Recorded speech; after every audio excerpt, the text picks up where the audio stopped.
DJ Ratnesh ध्यान दिए चाचा ए चाची, एक काका एक काकी, वार्ड संख्या 14 से सहयोग कर्मठ ईमानदार वार्ड सदस्य के महिला उम्मीदवार कुंती देवी के भारी से भारी मतों से विजयी बनाई। कुंती देवी जिंदाबाद जिंदाबाद जिंदाबाद, कुंती देवी जिंदाबाद जिंदाबाद जिंदाबाद। डीजे रत्नेश चक्री नंबर 14 के पूरा चमकावे के बा, वार्ड नंबर 14 के पूरा चमकावे के बा, वार्ड नंबर 14 के पूरा चमकावे के बा।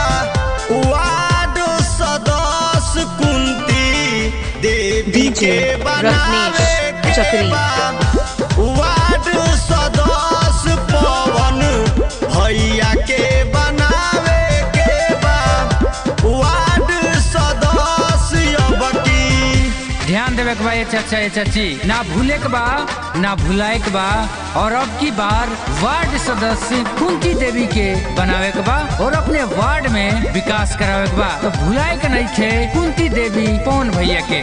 कुंती देवी जिंदाबाद जिंदाबाद जिंदाबाद, कुंती देवी जिंदाबाद डीजे जिंदाबाद रत्नेश जिंदाबाद। चक्री होई विकास अब की करीबी सवास जी, सब लोग के बाटे अब की ई नहीं प्रयास जी।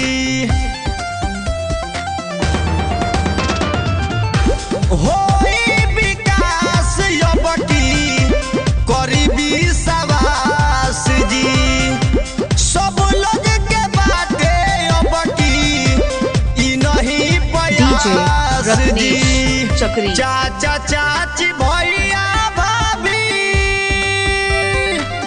सबके समझावे के बा,